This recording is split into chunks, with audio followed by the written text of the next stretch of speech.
Good morning, good afternoon, good evening if you're watching Monday night. My name is Feena Bonoan, and I'm running for U.S. Senate out of the great state of Florida as a Libertarian, and you are watching Campaign Update. And we feature only Libertarian candidates. Today we've got a great show, folks. We have Jasen Wunder from Maryland, and we also have Joshua Joshua from Florida.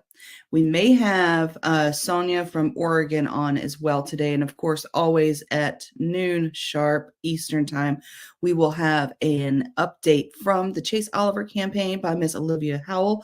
But without further ado, let me bring on my co-host, the great Mike Scott.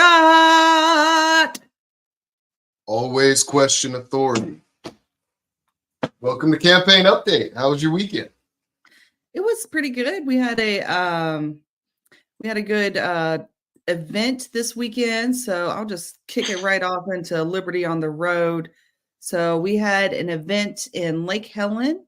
So this is a couple pictures from that. Dennis Simpson, who was on our show last week, was there, and also Mike Johnson, who's running for Florida House of Representatives, who was supposed to be on our show a couple weeks ago, but I guess there was a scheduling conflict and he didn't make it, but hopefully we can get him back on.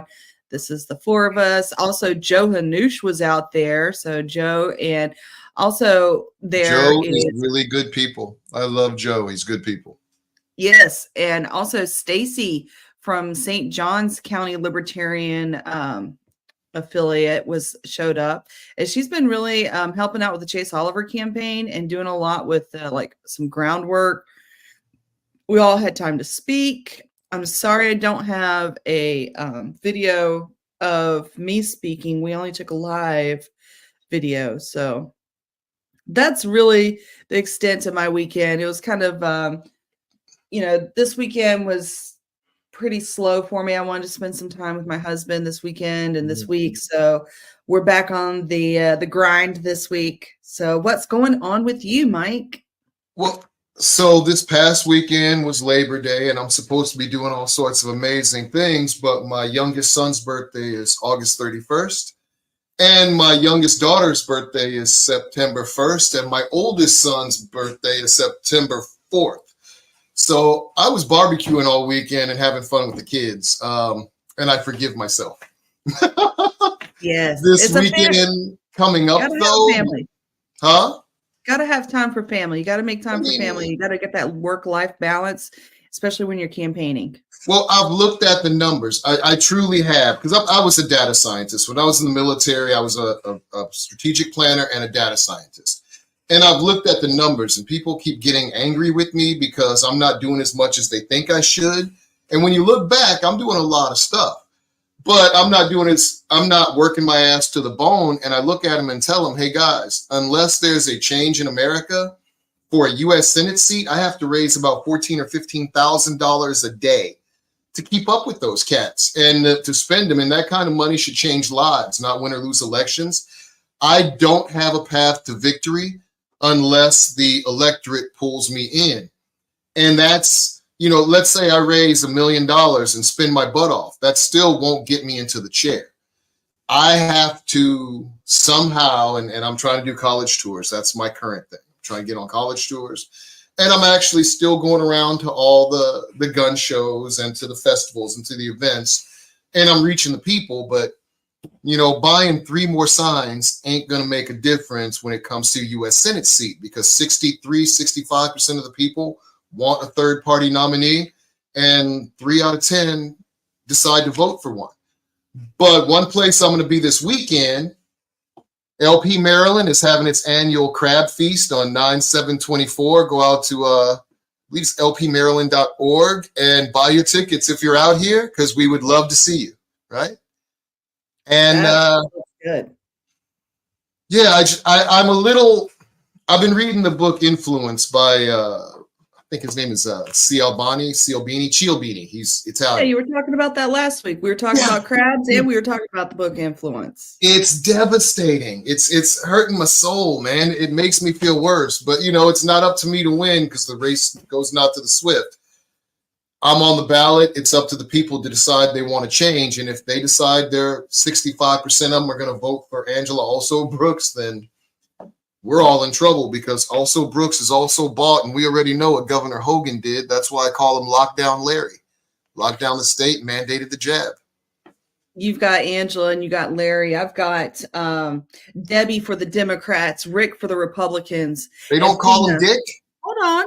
And Dick? Feena for freedom. Feena for freedom.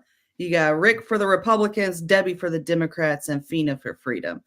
So we're gonna start doing some college things, and I felt like this weekend we were gonna do some tailgating, but then we had the Lake Helen event, and wherein we were doing the Lake Helen event, Debbie the Democrat, Debbie Downer Democrat.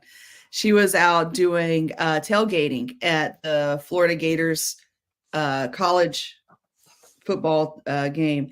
So we are planning to go to Tallahassee and tailgate for Seminole, the Florida State. You may also want to get out there to FAMU because I'm telling you, I keep telling folks this, and it's problematic to a lot of the folks that are there now, but the Libertarian Party needs, how do you put it really politely? We need some DEI and inclusion because, I look around and sometimes I'm the only brother in the room, and sometimes there's 3 or 4, but if freedom is a good sell, it should definitely be sellable to the oppressed because people of color in this country, as well as white folks, are we're losing 40% of our income to taxes, police brutality is on the rise, fentanyl overdoses, they're experimenting on us. And now they're trying to bring UBI, universal basic income, into middle-class neighborhoods. That's welfare. That's slavery. Don't do that. It ain't worked out for anybody it's happened to yet. Don't do that. Don't do it. Anyway. So today we're talking about Bitcoin, and Mike, you usually bring up the Bitcoin stuff. But hold on, before we do that, okay. I've got a meme. I want to share about money. Feena advocates for lower taxes and reduce government spending to stimulate economic growth and leave more money in the pockets of individuals and businesses. And in the spirit of growing the party, the joy of communism, Kamala sent us. I liked this meme that I found. And for those of you that are watching today, just for the haters, got this one. That one Facebook friend waiting for a post to disagree with you.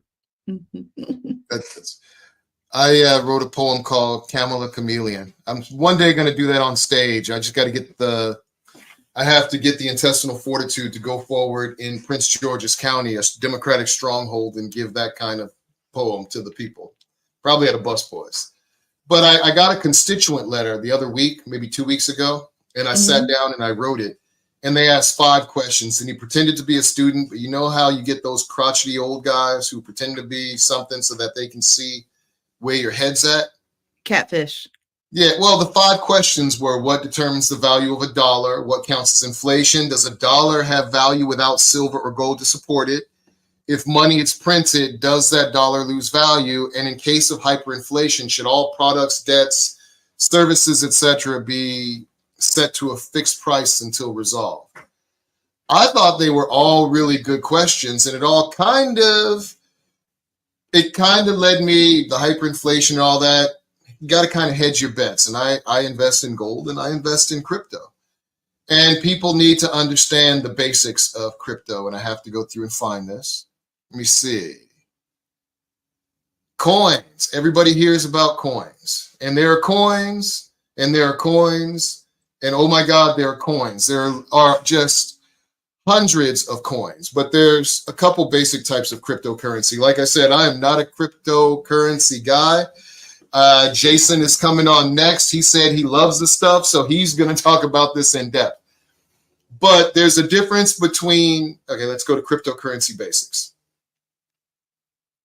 And there are different types. I personally prefer the decentralized cryptocurrencies, the ones that aren't controlled by a central bank, because just like the digital dollar, the idea of a cryptocurrency controlled by a central bank or by a bank in general is horrifying. Because things people don't realize is, like in Bitcoin, oh, let's go to blockchain, how it works. Blockchain is the underlying technology. All of your transactions are recorded.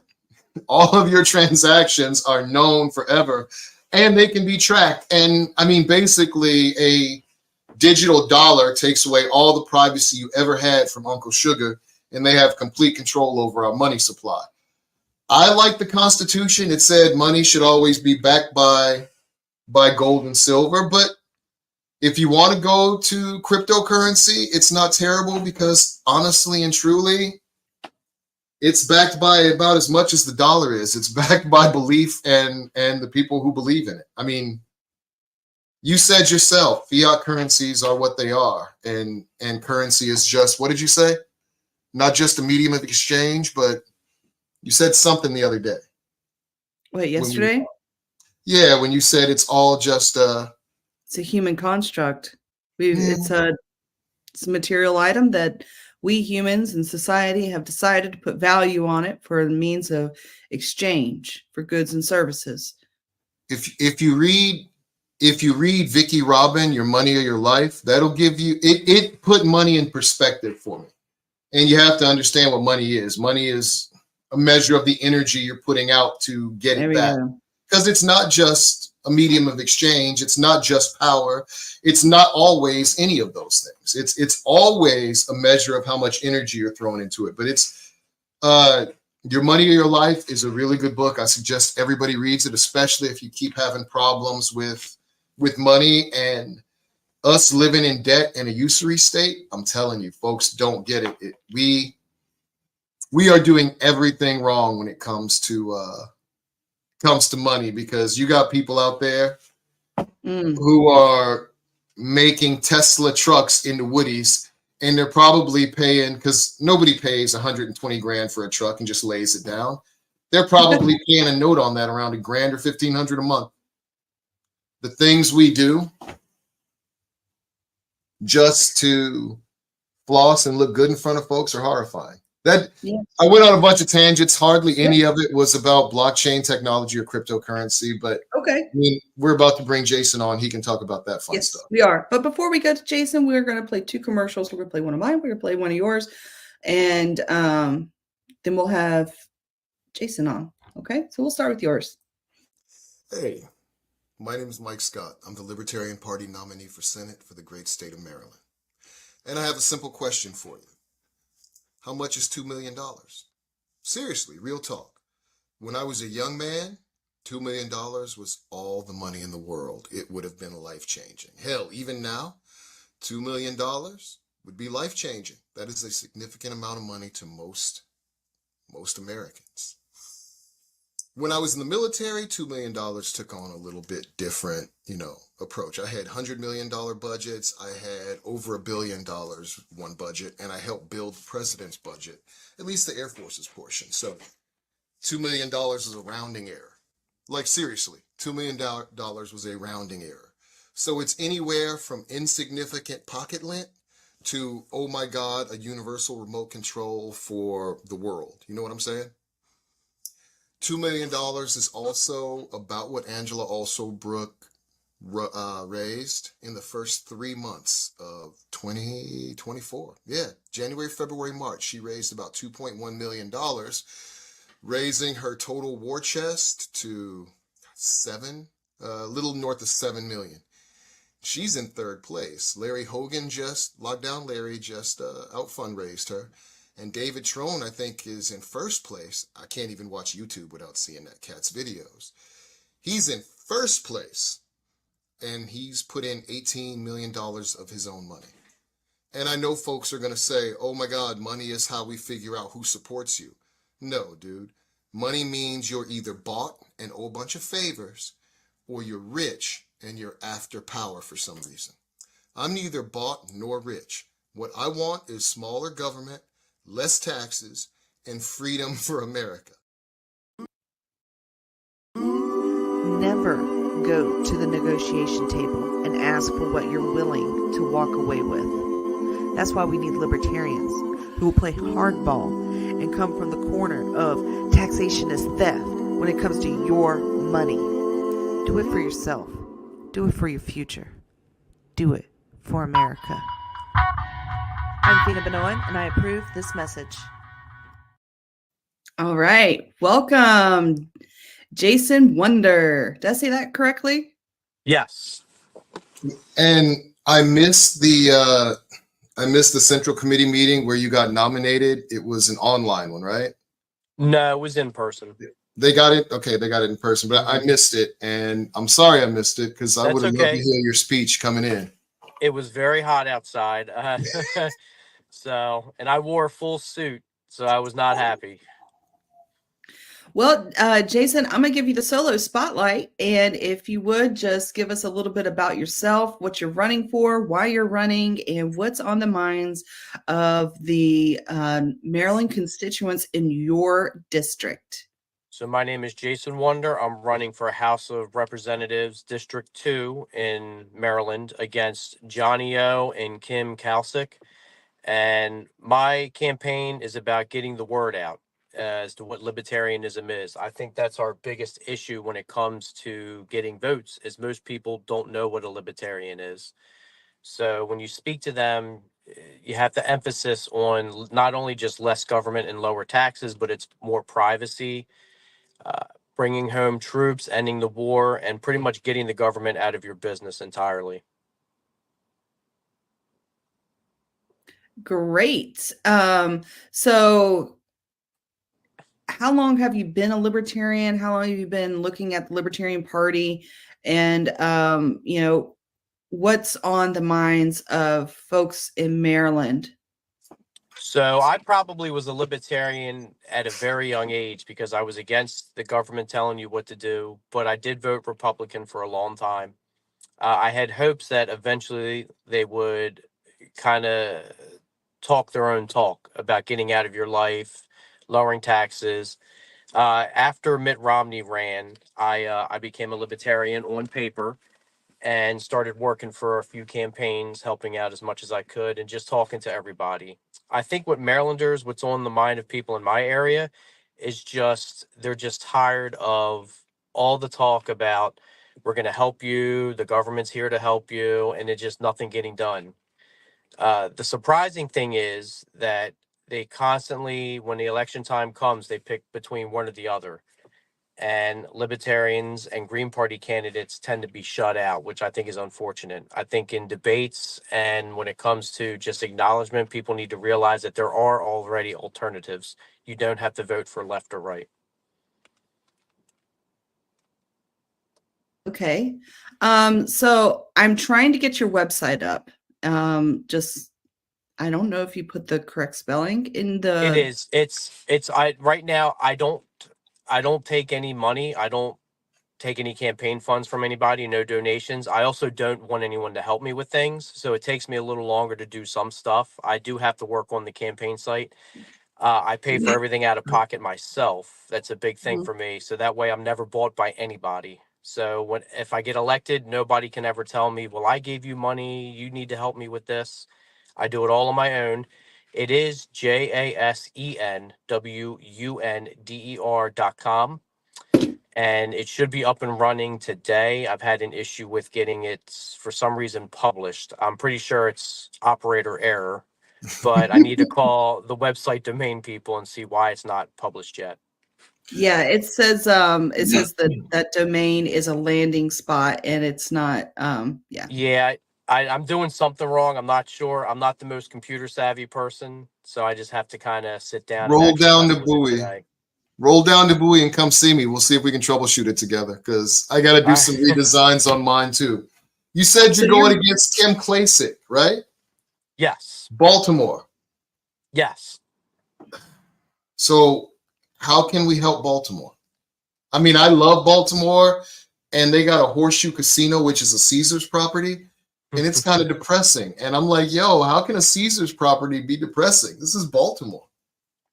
How do think we it's fix just it? getting the word out. Like you had said, 40% of your taxes, and I actually challenge that. I think when you sit down and count it up, it's closer to 50 or 60% once you factor in gas tax, sales tax, income tax. I mean, your cell phone alone has 3 or 4 taxes attached to it. And I think when people actually, if you look on paper, I think it's closer to 50, maybe even sometimes 60% once you're done with your entertainment tax, your sin tax. I mean, there's just so much stuff that goes on. I think just getting people money in their own hands by just eliminating that stuff. I advocate for eliminating all taxes except a simple property tax that would go to fund the most basic, absolute basic of necessities like a military, a police force, and just, I mean, your taxes would go from 60, let's say the highest person pays 60%, probably 5 to 10% at the most, but a very small property tax, no other tax whatsoever. So no sales taxes. No sales, no income tax, no sin, no nothing, nothing. Just have it a basic property tax per square foot of property you own. So if you have 1,000 feet that you own of property, you would pay You, I think you froze for a second. Hold on. You got to go back. I heard 1,000 feet and it stopped. So Jason is hit. Okay. Well, Oh, you he's back? back. He's Okay. back. All right. I advocate for a property tax based on square footage. So if you had 1,000, like say, square feet of property, you would pay the same amount as somebody else that had the same property size. So I think like a general like consensus amongst libertarians is simplifying the tax code. You're proposing one based off of property taxes based off the property ownership. Other folks have proposed one that's based off sales tax, and others, of course, flat tax. There's just so many ways that we could simplify the tax burden, tax process to leave more money in everyday people's pocketbooks to make the average 99% of us a little bit better off, whether it's having more money for groceries, having more money to do the things that you want to do for your kids like soccer practice, or maybe getting them that special tutoring that they want to get. There's so much more that we could do with our lives to make it more prosperous if we had just a little bit more money in our pockets. And, you've talked about some of those hidden taxes, but the another hidden tax on top of all the taxes is the fact that our tax code is to the point where we need to get someone to do our taxes for us. Like that's the H&R Block, that's the turbo tax. And I use H&R Block. I like them because I don't have to worry about them. They come backed up with lawyers. So if there's a mistake, it's on them. Because if we're out there on our own and there's a mistake and it's on us, they could come for us and audit us for, years of purchases, and just it's just easier to let somebody else handle it, because they threaten us with violence. They threaten us with imprisonment. They threaten us with taking our stuff. And, we're here That's talking funny. about Bitcoin. And this is one of those ways that a lot of folks, our generation, have found as a new way forward. It could be the better way to deal with the exchange of services and supplies through a Bitcoin environment. So what is your experience in Bitcoin? So I actually liked Bitcoin and started buying it when it was $200 each, probably around 2014. I got out of it for a while, but then I got back into it shortly after. I always thought it would be a big thing because it's decentralized, it's fast, and it has a cap of 21 million, so it cannot be inflated. And I do think it should be used, but I also believe in the free market. I don't think the government should tell people what they can and can't use as currency. So if Walmart would like me to come in and use Bitcoin or Litecoin or toilet paper, it should be up to the establishment themselves to tell me what commodity or currency I can use. So I believe in opening the free market to all things to be used as currency, and then allow everybody the freedom to exchange how they like. Yeah. So I remember like when I lived out in Hawaii, we had this situation where we had a guy that was like, oh, let's bring Bitcoin on and people can pay with Bitcoin. We were all for that. But there were laws in front of getting Bitcoin into politics. And in particular, there was a 98-page law that they tried to pass in Hawaii just on Bitcoin. And, you know, that discourages the people to use what's at their disposal, you know? Oh, absolutely. It's a hurdle in a race. Mm-hmm. So you buy a couple $200 Bitcoins. What are they worth now? Well, I had sold them. I had bought them back then, and then I sold them, and then I started buying some more soon after. But unfortunately, I lost all mine in a boating accident, so it's all gone. You had them on a drive? Yeah, that's a joke. Yeah. In the Bitcoin world, when you lose it in a boating accident. But yes, I keep all mine on a ledger. Gotcha. So no, you don't. I didn't get the joke. That's what I'm saying. You keep all your boating expeditions on a ledger. It's on a ledger in the bottom of the ocean right now. Click word ding. Understood completely now. Now I'm tracking. Yes, all of it is lost in a boating accident.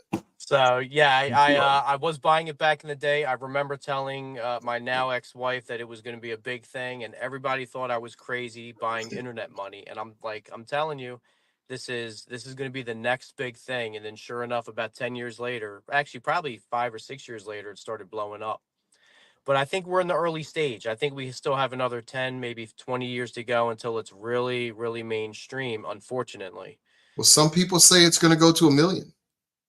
I don't think, just like fiat currency has no bottom, we have no top. So nobody knows what it's going to go to. I think it's going to continue to go on and on and on.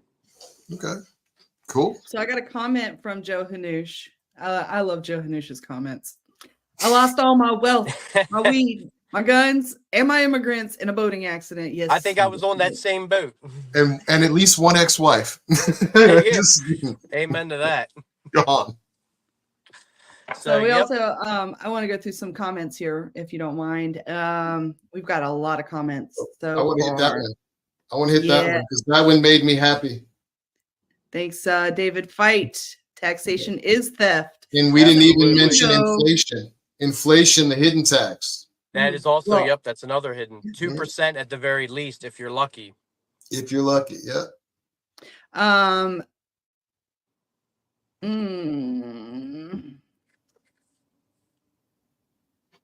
Size heiress.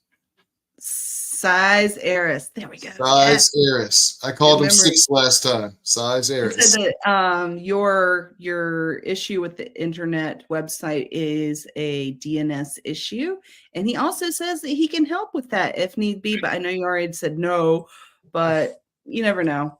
I'll tell it. Thank you. I might have to reach out if I can't figure it out. Yeah. And I have been seconded that we need a little bit of color into the into the Libertarian Party, because I was watching the socialist Claudia de la Cruz, and I was watching that Jasmine, I think she's an independent, but she was just, everybody seemed to have a grasp of the problem. Their answer was more government control, though. Always their answer is somehow more government control, and the answer is less government, and the folks will work it out a lot more efficiently. So you started out as Republican and was kind of disenfranchised, I don't even know, disillusioned by the reality. Yeah, they're not going to decrease the size of government. They're going to keep increasing it. They're not going to cut your taxes. They are going to keep bringing them up. For every tax that they cut, they create a new one. The Orange Dawn increased the debt 6 trillion. Sorry, I almost said billion. Who does billions anymore? Yeah, when Mitt Romney ran, I was pushing hard for Ron Paul. So at the time, that's when I knew I was libertarian back then, but I still had hope. But yeah, I've lost all hope. They're similar. The Democrats and Republicans are very similar. They fight for the same thing: continuous wars, continue invasion into your bedroom, into your house, into what you eat, to what you do with your body. and it's a never ending cycle. It's always you vote for both of them, and they're going to give you the same thing. Yeah, for And sure. at least they're admitting it now. Trump and Harris have the same platform. All the things they say match down the line. Well, that's what I bring up. I bring up to people because I have a friend who cannot stand Kamala Harris, and I'm like, those two, her and Trump, have the same voting record. If you look, they're like 70 to 80% on point. And I was like, have you looked at Chase Oliver? And he's like, they're never going to win. And that's the issue. Everybody says they don't vote Libertarian because they don't think Libertarians are going to win, but Libertarians don't win because nobody votes. So it's a continuous cycle that just needs to eventually break. You had the thing for that last week. It's still on there, I think. But 2/3 of people say they want a third party option. Less than 1 in 3 vote third party. Is that still there? Mm-mm. Nope, No, I cleared out stuff. I wanted to find that one. That was a good one. Everybody, how many people want a third party? All of us. How many people are going to vote third party? Hands down. So I got this one: conspiracy theorists for the win. CDC, fact checkers, scholars, MSN, and experts way back in the back. Conspiracy theorists for the win. It's because at some point we have to realize the government's not on our side and they are manipulating us to kill us. If you look at it, Social Security and healthcare are problems in this country. Who did COVID go after? It went after the old and people with pre-existing conditions, and we're getting more expensive healthcare and we're dying faster. They are actively just manipulating us, and it's little nudges on a spreadsheet somewhere. They're trying to figure out the perfect way to take all of our money and not have us complain too much. So another comment from the audience, another Joe Hanush comment, always great. I tell folks who say they won't vote Libertarian for president to vote Libertarian down ballot instead. Plant the L vote seed. Will grow in future elections. We need more candidates everywhere, though. And that's so true. That's very true. And that's, when I tell people that I'm running for the last 6 years, when I tell people I'm running as a Libertarian, they're always like, well, where's the Libertarians elected? There are Libertarians elected. There's Libertarians elected in nonpartisan spaces. And then there's also Libertarians that get elected as Libertarian. Michael White last week highlighted one of them, like he'd be like number 5 or 6 of Libertarians actually elected into the House of Representatives of a state. That's great. Gary Johnson. Jesse Ventura won Minnesota. We have a Libertarian mayor up north. I think his name was Keith. The guy, he's Hartford County, I think, up near where the Crab Feast is. Kara Schultz, city council member. Councilwoman. Yeah. And so a lot of times what they're saying is that we need to lay this groundwork before we can get up higher. But, we've got to, it's like I told the folks this past weekend at the Lake Helen event was, my biggest job at the top of the ticket for Florida, minus Chase Oliver, is to give voters that sense of confidence that Libertarian choices are a good choice, that we are ready to take in positions of leadership, that we're ready to start stepping up to be that third option, to take over maybe the dying Republican or Democrat parties. So, Joe Hanush also said Jim Turney for city commission. That's out here in Florida. So, we're here. We're doing the work. We're on these down ballots. We are getting elected in these local seats. Our next step is the U.S. Senate. The next set is the U.S. House of Representatives. The next step is going to be president. As soon as we get some people in the Senate, as soon as we get some people in the House, there's going to be no more of that excuse of like, oh, well, you've got to win some more down ballot races before I vote for, these higher tickets. And in order to get those people into the House and the Senate, we got to run people for the House and Senate. So thank you, Jason, for running for the U.S. House.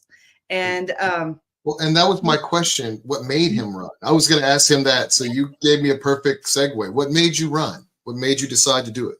So I And had run twice previously in 16 and 18, and then I had not run again. And then one day I was playing online and was looking to see who was running this next election, and I saw there was no Libertarian candidate.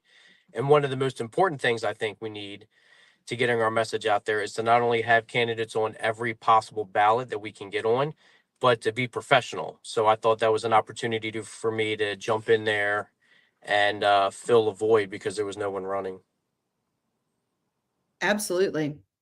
Absolutely. The media loves to cover our candidates like Tiger King and, Vermin Supreme. Yeah, And I that's know. And not as much everyone.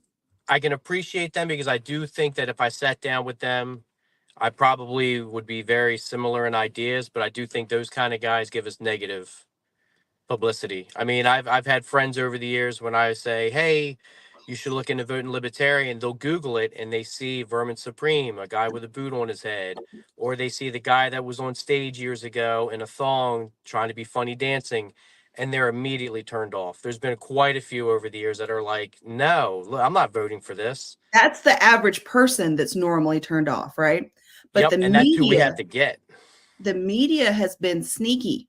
There's a Oh, reporter for Reason that watches what I do.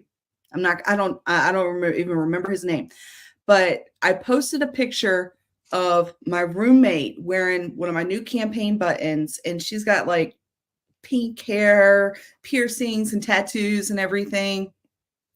And she's wearing my button, and she's got Daria's shirt that says "I hate everybody" on it. This is my roommate. This is, just this is my friend. I live with her. But I posted it because she had my campaign button on it, and she's super cute too. She's like super cute.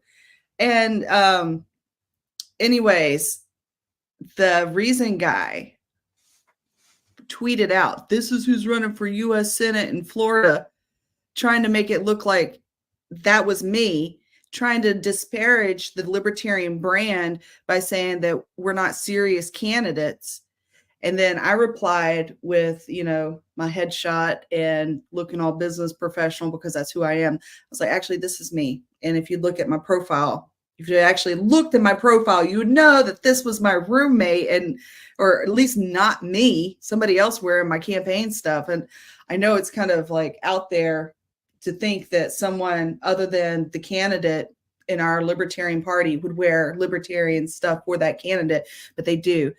Lots of Libertarians and folks that aren't even Libertarian like my stuff. They like my propaganda. They like my coffee cups. They like my t-shirts.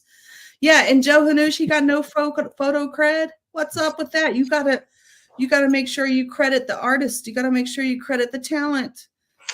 But the media, they're ready, and they're just right there waiting for Libertarians to fuck up, basically. We need more Jasen Wunders and less Star Childs running, is what you're saying.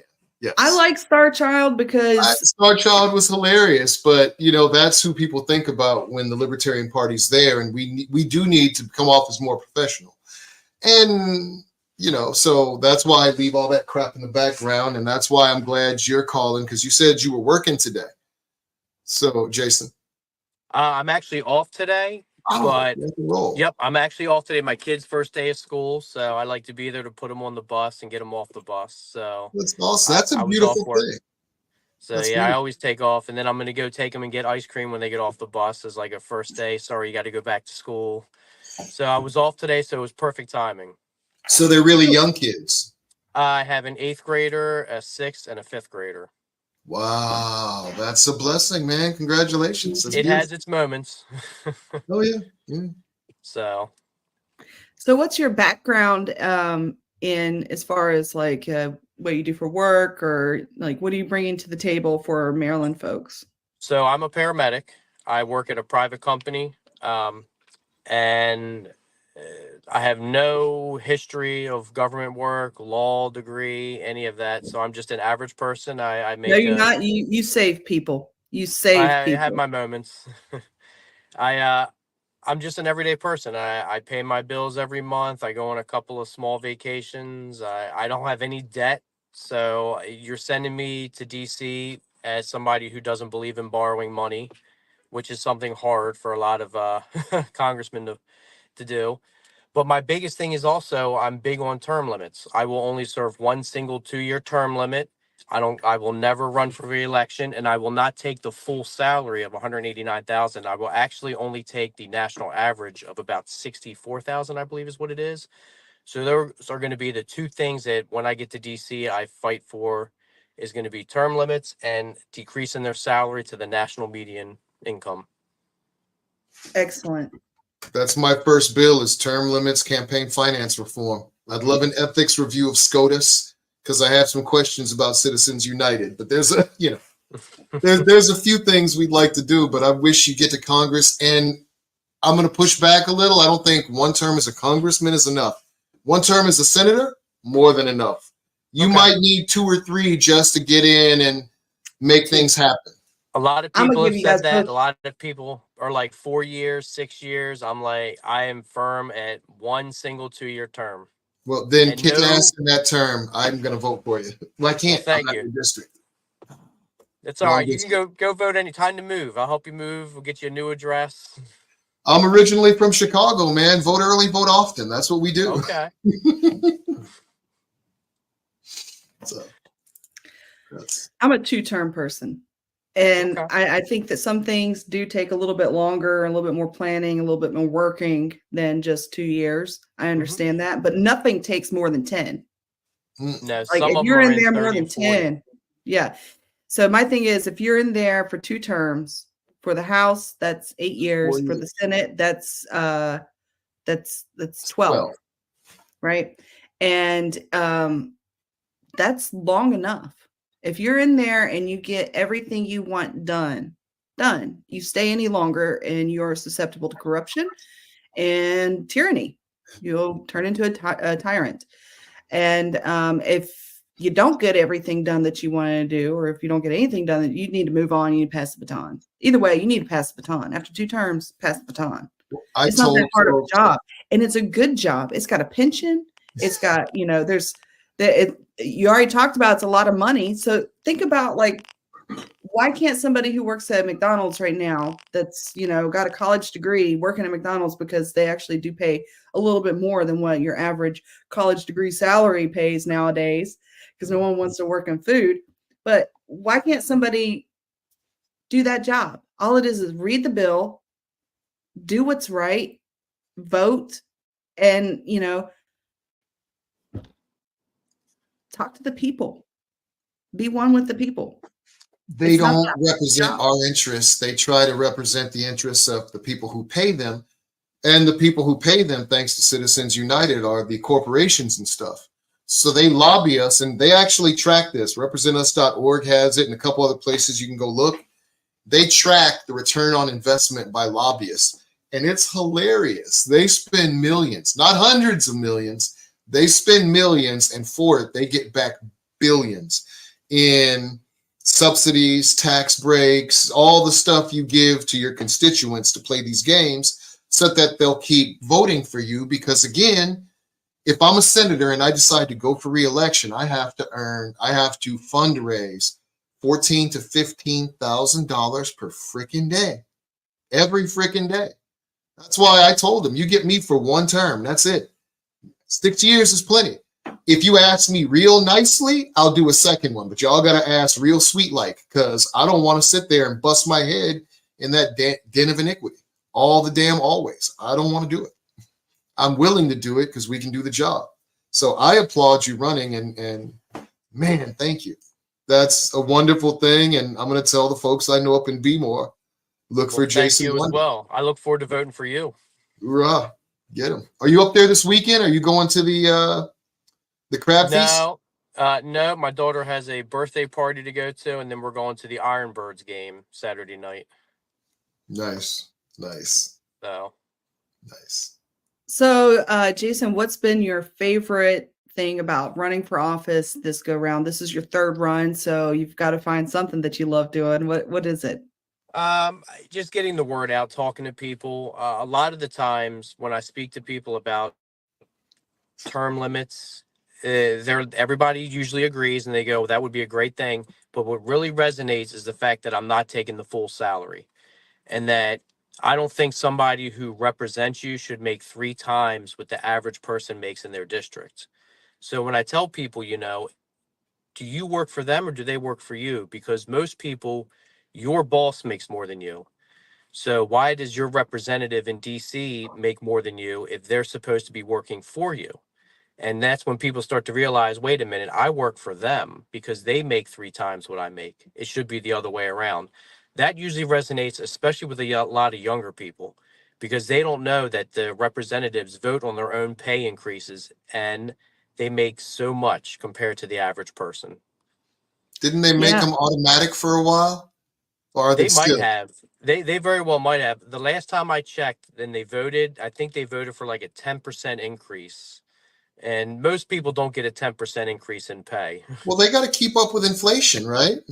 It That is they're tough. Oh, causing. yeah, that 2%. They keep telling you. You would think with all the fringe benefits and the compensation to run for office that they wouldn't need all the insider trading. It's like once they get there, that $180,000 isn't enough.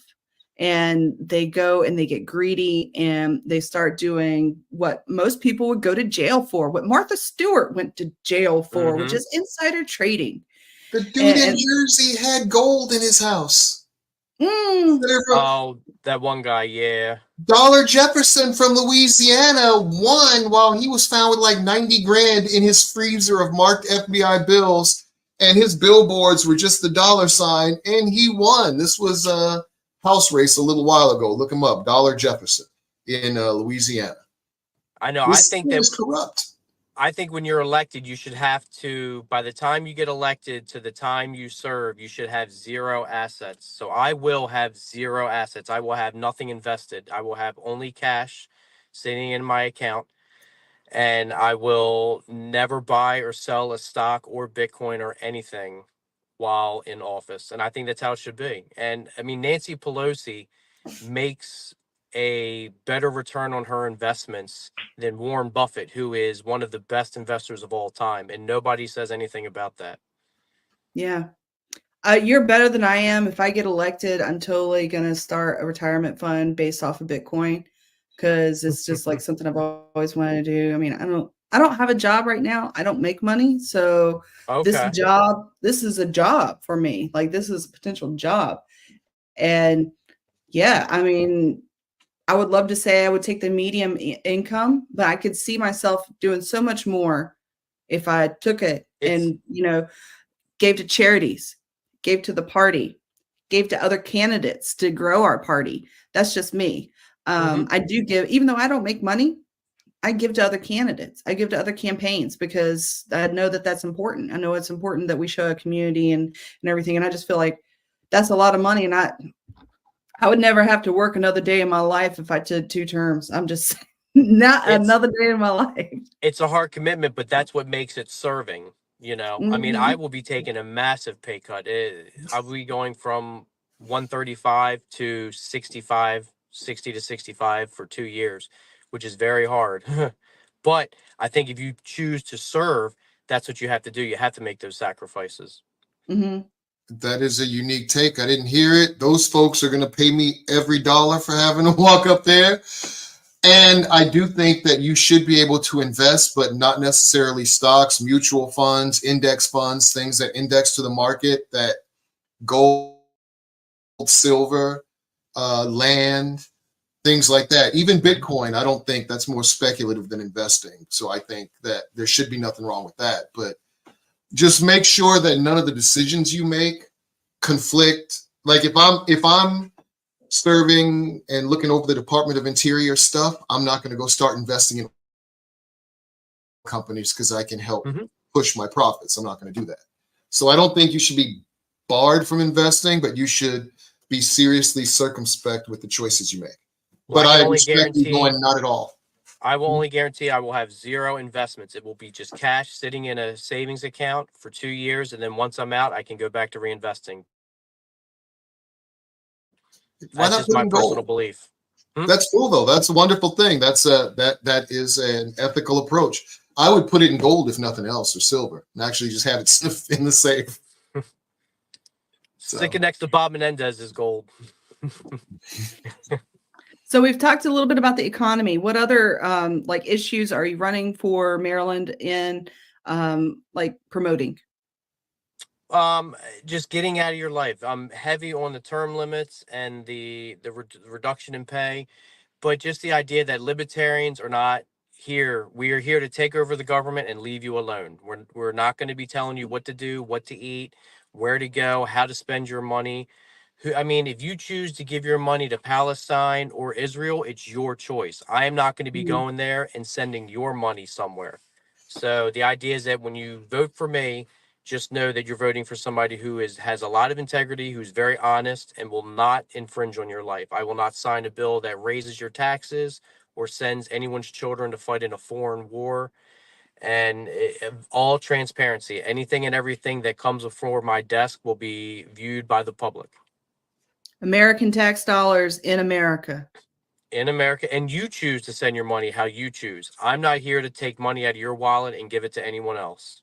Transparency, ethical decision making, a focus on freedom. You sound mad libertarian, Jasen Wunder. That's awesome. So hopefully I get there. We'll see. That's awesome.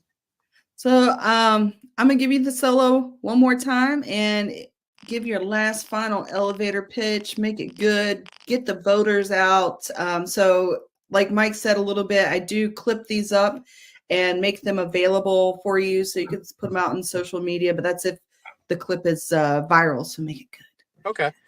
Well, once again, my name is Jasen Wunder. I'm running for House of Representatives District, and I'm voting to get the government out of your life. I take no campaign contributions, not even from my own mother. Everything is paid for by myself. I have no staff. You can always call and ask me any questions. I give everybody my phone number to my direct phone. It's 410-916-5805. You can call me or text me anytime. I like to hear from people to know what your ideas are that we can help fix our country. I will only serve one single 2-year term. I will only take the pay for national median income, and I will never, ever sign a bill that sends your children or anybody off to a foreign war or any of your money to anybody other than yourself. Awesome. Thank you so much for coming on the show. Thank you guys running for having me. Yes. I'm glad you came through, and I appreciate it because I don't have a big staff either. I got my cousin who's serving as treasurer, and that's it because I refuse to do it. I tell people $20 million should save lives and change lives, not win or lose elections. So if you like what you hear, call Jasen and then tell others. If you don't like what you hear, he just gave you his phone number, and I know it's his number because I called him earlier. So if you don't like what you hear, text him and you guys can discuss it. Because 20 million should change lives. I only ask if you're going to crank call me, make it funny. Make it good, you know. So thank you guys for the opportunity. No, dude, thank you for coming on. Thank you so much. I'm glad you came out because it's our job. And I really wish National would take this a little more seriously and the different state components. It's our job to push candidates. And like you, I've turned down help from the Maryland guys because there's only so much they can do because we all have jobs, we all have lives. But I mean, I really think we could do a more concerted push. And I'm still trying to get all of us running for the House and Senate up on the Hill for a photo shoot, maybe during Rage Against the War Machine. Okay. So we're going to talk to a few folks about that because Feena said she might be in, but it might be too close for you. I'm going to just say we're not going to do it unless we fundraise for it. That's true, too. I am not doing the 40 hour. I'm not. She wants to filibuster for 40 hours. I can't even stand my own voice for 2. But we're going to talk about that offline, man. Well, we are going to go to commercial. And when we come back, we'll have Amber with the Chase Oliver update. And thank you again, Jasen, for coming on. And folks, if you could just give Jasen a shout out, a like, a follow on social media. You're on X, you're on Instagram, Facebook, all that good stuff. Yeah. Facebook and X. All right. Well, we will give you a follow. Thank All right. you. Thank Rock and you. roll. I'm an outsider. I'm not a politician. I'm a mechanic by trade. I'm a single father of 3 amazing sons. My oldest is disabled. He'll never be able to do the things that his younger brothers can do.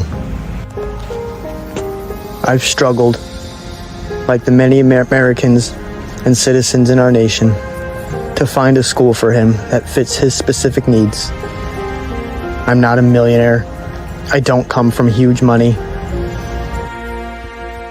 And the reality is, our education system doesn't provide schools for these specific needs. I've struggled to maintain a full-time job while standing at a bus stop that's late.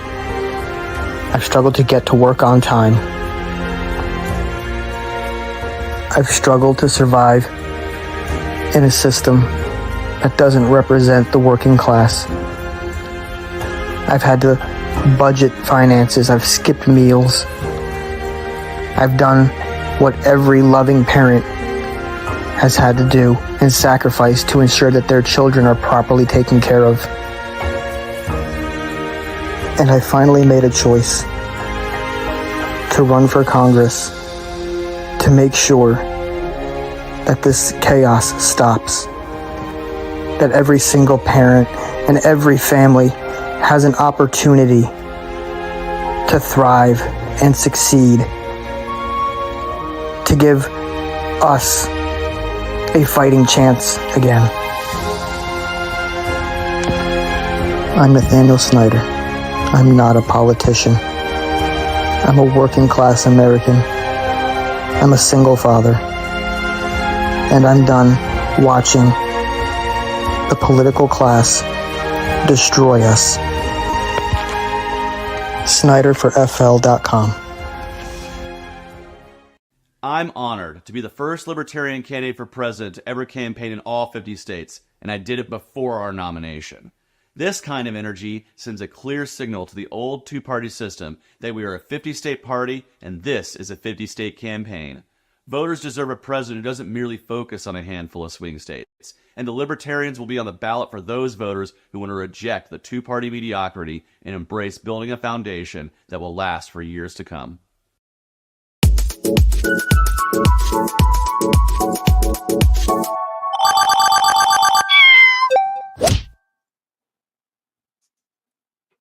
Hello, Hey. Amber. My lighting's not any better today.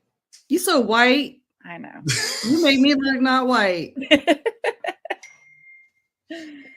Oh, anyway, what's up with you guys today? Not much. I heard you got a new kitten. Yeah, do you hear her?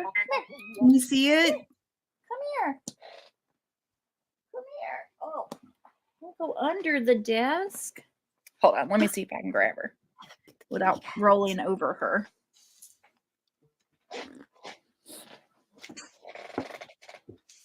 So It's a black kitty too.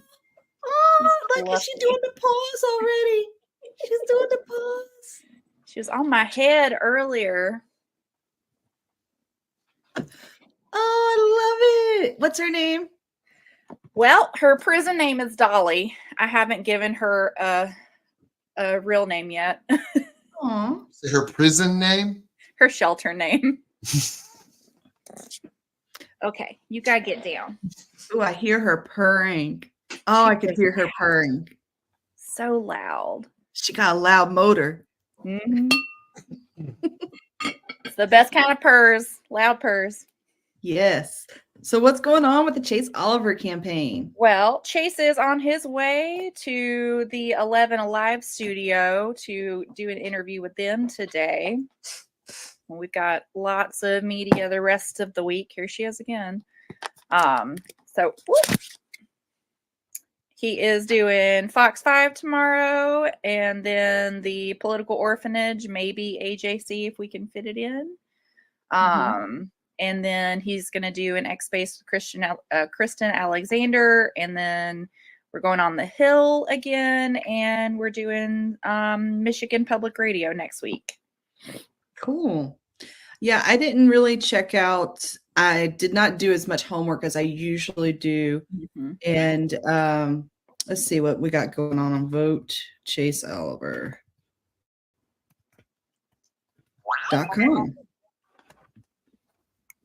Beep, beep, beep, beep. Share screen. So, folks, if you haven't been there, this is the VoteChaseOliver.com website that I'm going to show off today.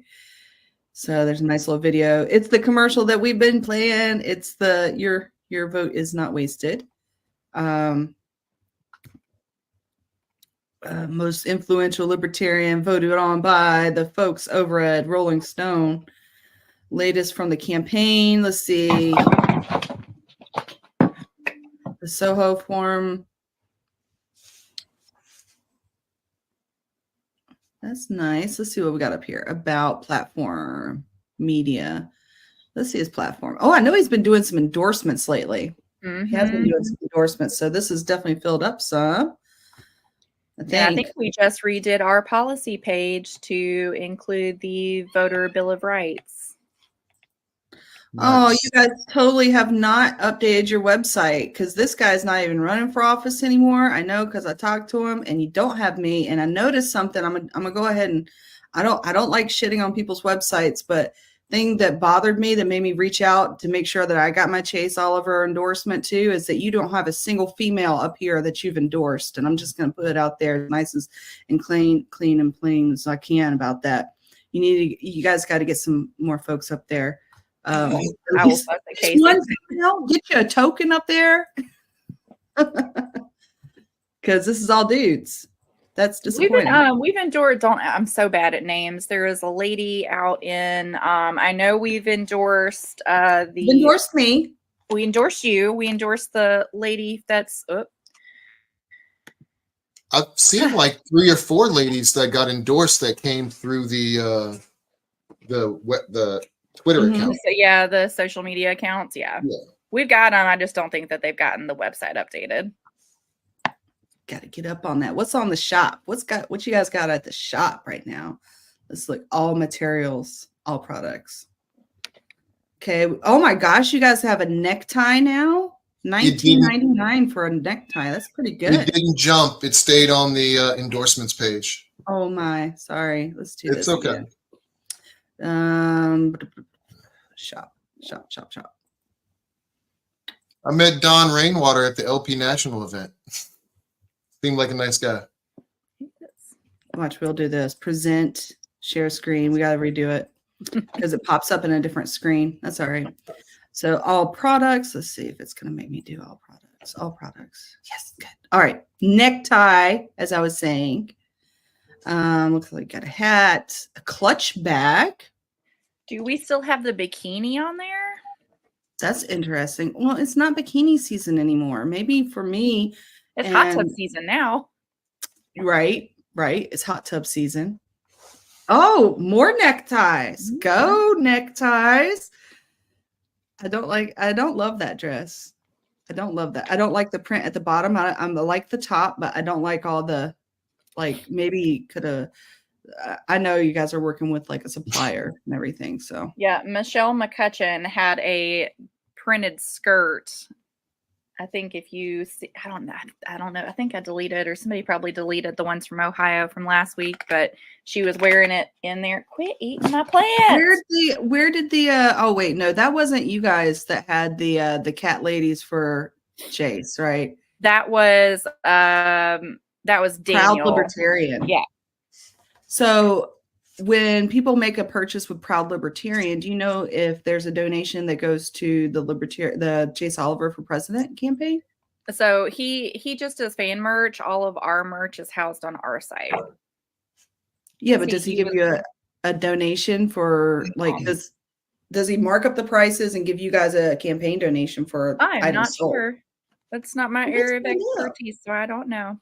You haven't talked to him about, because I got prices and stuff from him. Well, me personally, I have not talked to him. I'm sure Yeah. someone from the campaign has talked to him, but I just do the media. I don't do any of the store stuff. Mm-hmm. All right. Let's see. Anything else you want to share with us about the? Because I know that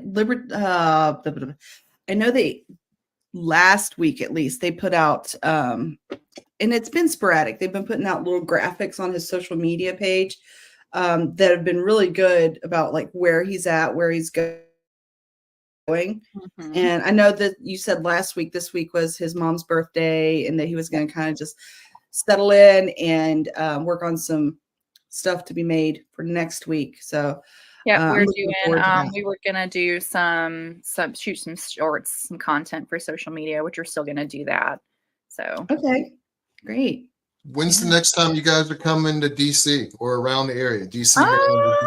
Hopefully soon, like within the next week, hopefully. I'm not sure if that's gonna pan out or not, but we're going to Indiana and then California and then Texas. And we are not doing the Fanboy Expo. Mm-hmm. If you come out this way, make sure to hit me up because I would love to come out to the event and show support. Yeah. So two more questions, and I'll let you go. Be with your kitty cat.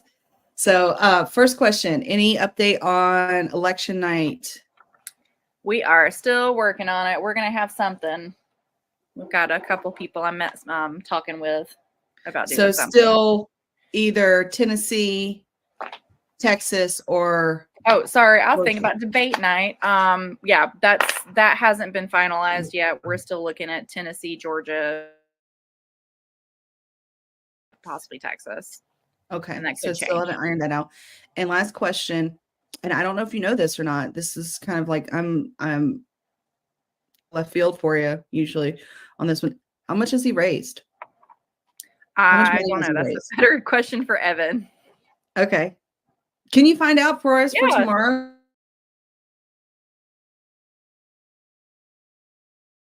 We want to make sure that we're still raising funds and that we're at least on target for previous runs. Mm-hmm. And remembering that our previous runs, those dollars were actually worth more. Mm-hmm. So if we haven't raised as much as we've raised in previous years, that's really bad. Even if we've only raised as much as we've raised in previous years, it's actually bad because the value of our dollar has decreased by at least 20%. Mm-hmm. So we need to raise 20% more. Mm-hmm. So, but I'll ask Evan and I'll try to find a number for you. I always say this, and Joe S. said it too. He did it in the comment. We were talking about voting the lesser of two evils. All it takes for Chase Oliver to win, for Feena Bonoan to win, for Mike Scott to win, it doesn't take $20 million. It doesn't take a huge concerted push. It takes an overburdened electorate getting pissed off and deciding that they'd like to make a change. That's it. All it takes is for them to vote Libertarian. How do we get that message out there? So that's the message I got. Let's get them out there for Chase. Yeah. My cat's eating my plant. It is so nice to see you again and wonderful to meet your new kitty cat. She's gonna You said Dottie? Dolly. That's her. Yeah, I'm gonna rename her. She doesn't look like a dolly to me. If anybody has suggestions on what I should name my new cat, let me know. Well, I'll tell you, I have one cat named Mises. Folks in this crowd may enjoy that one. And he's one of those like a tabby colored cat. So he had the big M on his head and on the back of him when he was a kitten, and still today, it looked like he had a little Liberty torch on the back of him in white. So that's why I named him Mises. It kind of reminded me of just the combo of the M plus the Liberty torch. Right. Anyways, and then I have a black cat. And her prison name was Shadow because she liked to go in the shadows and curl up and close her eyes and no one could find her. And she is still the most loving cat that I've ever had. I swear she was part ragdoll. And so I named her Lucy so I could say, I love Lucy. That was my old kitty's name. Aww. Yeah. Yep. I had her for 17 years. Well, I can't wait to find out what you're going to name this kitty cat. We'll figure it out. Maybe she'll have a name next week.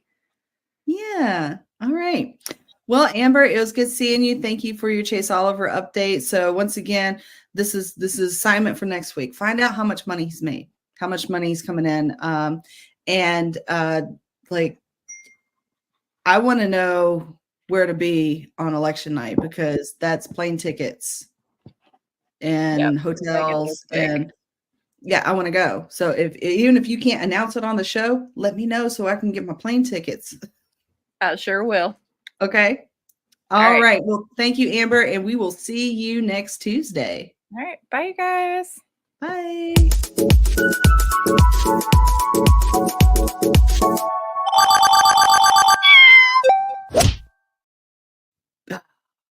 See, now the meow makes sense.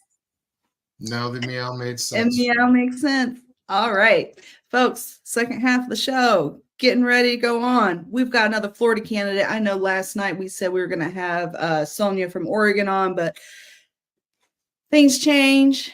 And we've got Joshua. Krakow. Krakow? Did I say it right? Say it. Krakow. Krakow. Yes, sir. Joshua Krakow. Krakow. Yeah, it's Polish. It was one of the it was the capital of Poland and one of the largest cities in Poland, and also was where one of the largest concentration camps was during World War II. So very well versed on the history of government corruption. Wow. Sounds like it. Is that what drove you to the Libertarian Party? I don't know really what individual freedom was. I was sold on freedom in school, like most of us were, and that America was free. And then, I mean, you continuously open books and you see the complete opposite and start seeing all the lies. And after a certain point, I feel like most libertarians start to realize things are better in the individual's hands rather than a collective authority. Well, Joshua, we're gonna stick to our script a little bit, and I'm going to give you the solo spotlight. And if you could give us your little 2-minute elevator speech, what you're running for, why you're running, and go. Okay, so my name is Joshua Krakow. I'm running for State House District 77. My biggest thing, what put me into politics and actually running, was going through our family court system. I saw the abuses that our family court system has done. I have started a nonprofit, and I reached out to our state rep and felt like family court was something that our state, really many states, but my state really needed some change, and started getting involved in politics and started figuring out some policies, and really just slowly but surely becoming a community leader more than a politician. And this is my hometown, and I really want to represent my community.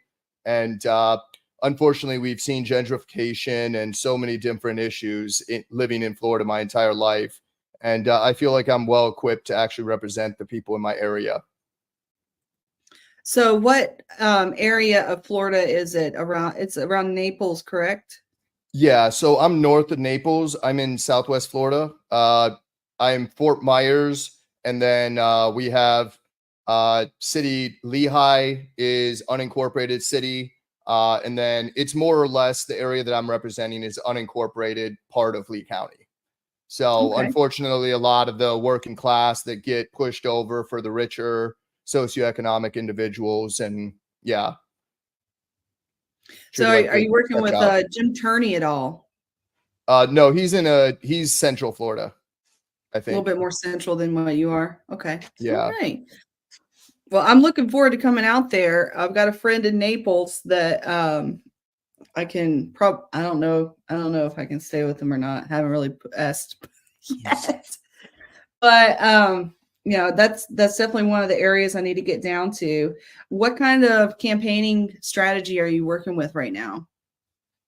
Somehow I'm duplicating myself and going to, I can't even count how many political events I've been to and fundraisers. And during the primary election, I've aligned with a lot of the grassroots candidates in the Republican Party, though I've worked with the NAACP and done events with them as well. I'm actually working with my Democrat counterpart because unfortunately the Republican candidate is a rhino.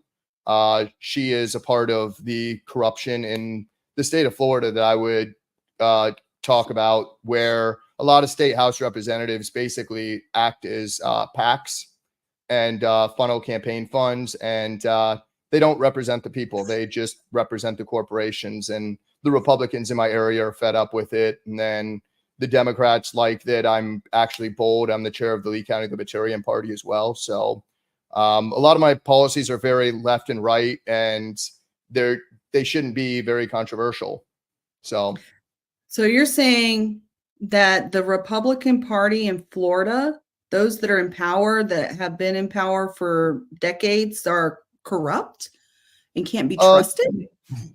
Well, that's all government. I mean, from 1880 to 1980, the Democrats ran Florida. I like to bring up our former governor, Carlton, who even back in 1929 to 1933, he was offered a bribe for $400,000 to pass a bill for betting on Hialeah. And he said, if my autograph is worth that much, I should probably keep it. So he vetoed the bill, and it became so controversial for the lobbyists that they had threats come to the governor's house and his family. President Hoover ended up sending military troops to protect him.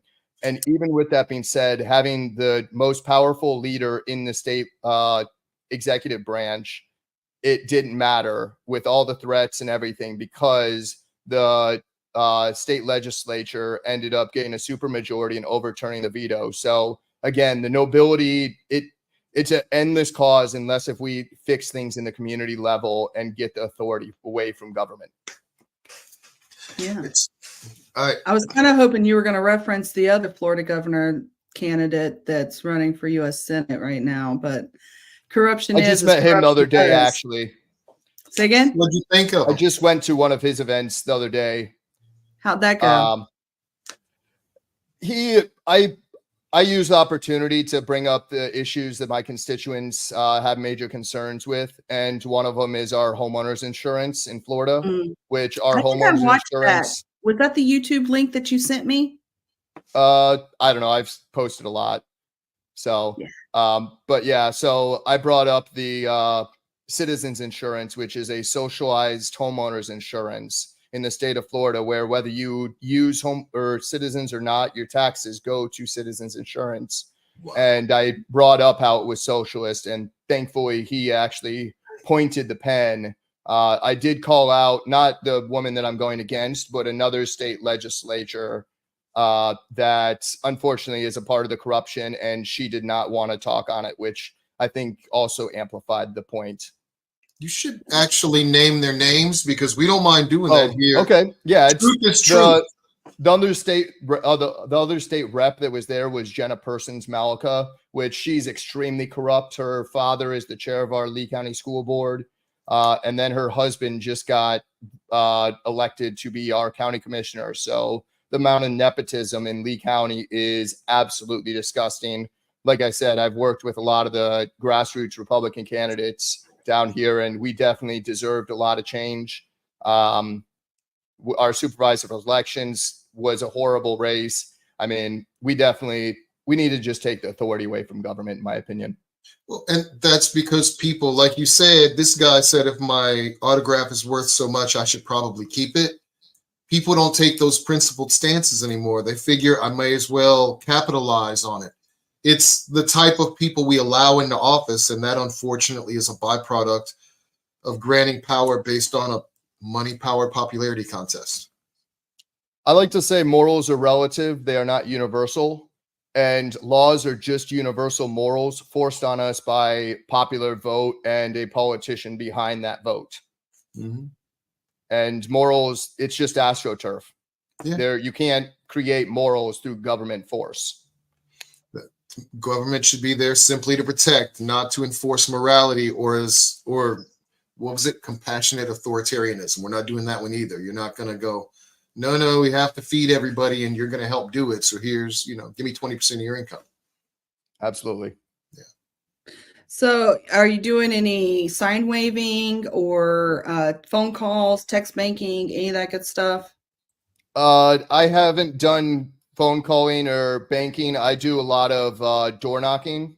I have an electric skateboard, and I literally ride around my neighborhood and around my area. And if the garage is open, I don't want to knock on doors, but if the garage is open, I look at it as an opportunity that they are home and they are receptive. And then I also, a lot of my message. What? Do you have any printed material to put on people's doors?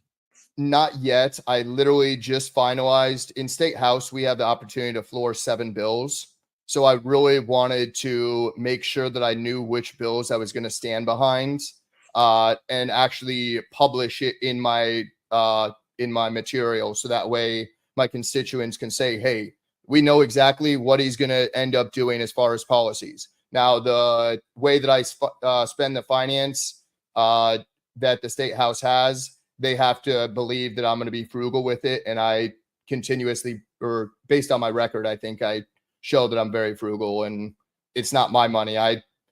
One of my bills is I want to limit campaign funds for the state of Florida for all constituents to $1,000 for private and entities. Because again, I think that a lot of that corruption comes from monetary aspects, and that is where you get that control, and you don't really get the voice when you can't really afford to compete. My district is 189,000 people. And I mean, without really believing in my community to have that grassroots effort of, hey, this is an individual that we've learned to trust and that we're going to end up supporting, it's all just a flyer game or being able to get the things in people's hands. So it's very, very expensive to run a state house campaign unless if you're putting the time in, and I'm putting in 110 times the work because I have 110 times less income. How much have you raised? I'm self-funded right now. I've had my nonprofit partner give me $100. But I've also had one of my best friends built my website and has done all my photography. He is an amazing photographer for real estate and anything. Home Focus is his company. He does a great job. And then everything else has just been support. Working with the grassroots candidates, I've really earned a lot of respect from my constituents, and they've just been helping me know when there's events and giving me advice on, hey, this is something that you should go to, or hey, here's an opportunity. So I'm trying to take every opportunity to speak and actually just be the honest voice. Okay. Well, speaking of your website, we've got your website here. That is a great picture. That is a great picture. I love the sunset in the back. I love how you're in focus. So you've got some great quotes here. Real patriotism is a willingness to challenge the government when it's wrong. That's a great quote from Ron Paul. Oh, what's your George Orwell one? The real division is not between conservatives and revolutionaries, but between authoritarians and libertarians. Very good. Let's see, what does Dave Smith say? The state is the mafia pretending to be a human rights organization. And Larry Elder says lower taxes, less government spending on domestic programs, and fewer regulations mean better economy for everybody.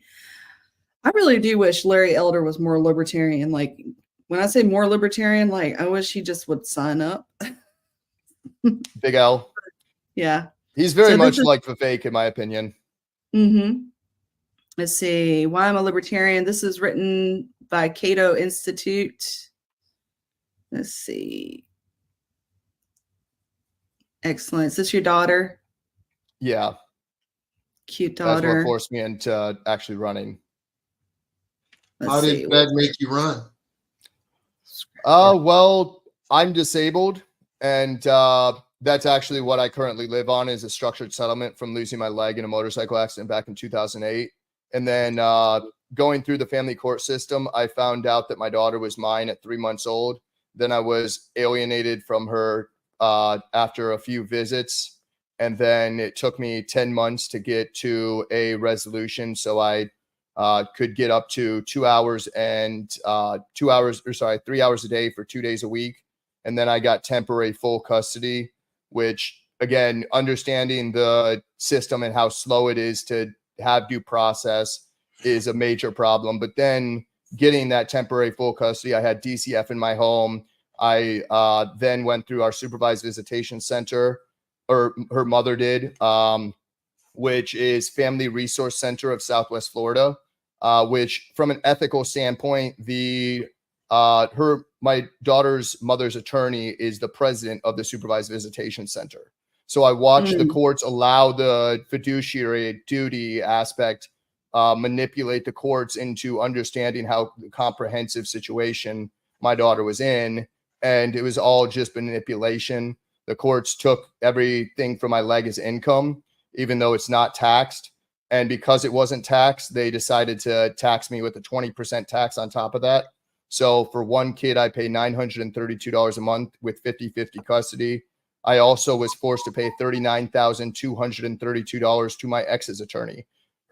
My daughter's mother is mentally ill, which is why she was Baker acted, and why I got temporary full custody. She posted videos of her of her eyes rolling in the back of her head on mom's group, and then the moms had her Baker acted. This is prior to that. I had called our law enforcement for emergency evaluations, and I had concerns about my daughter's safety, and they threatened to actually arrest me for misuse of 911 services.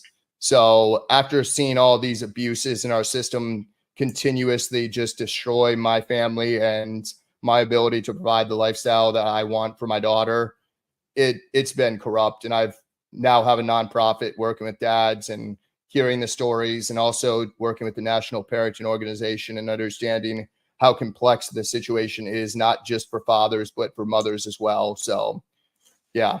As a guy who has,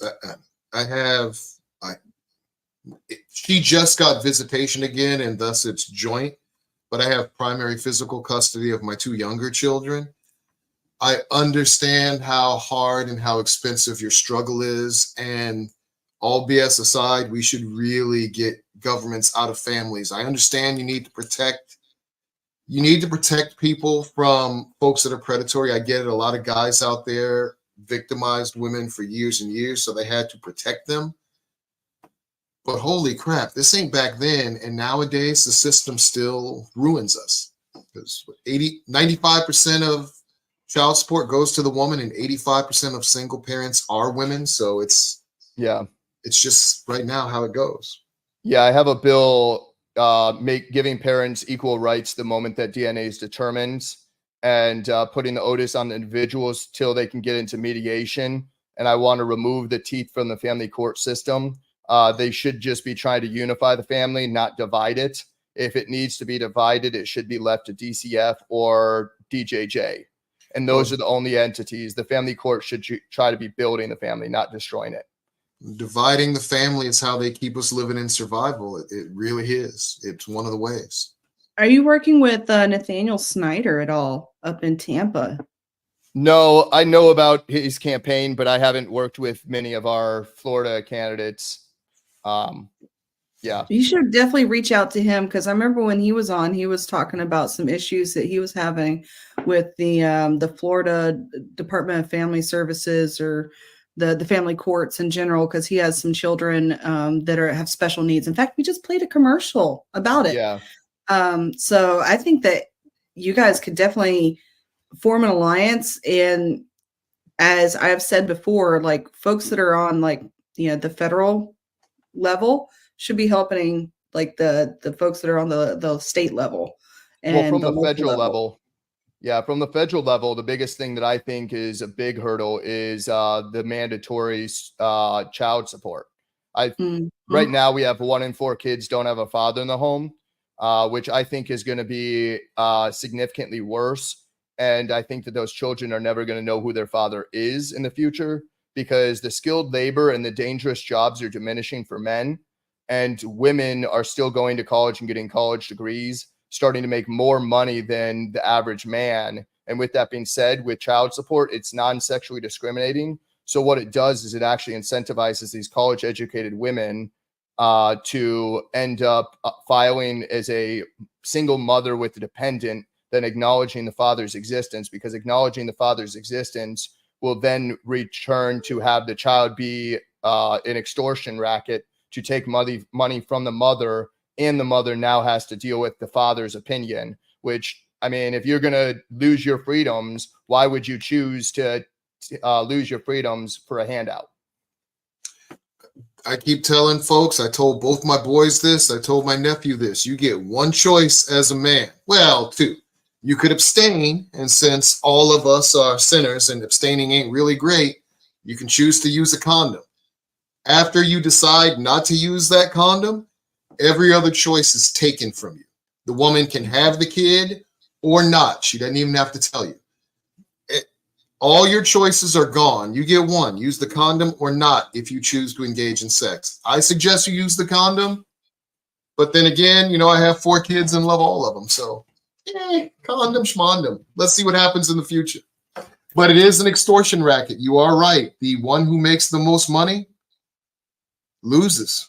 So it's better to check who you're going to breed with and make a good decision with someone you love and you're going to stay with, instead of just picking the crazy one who's hot.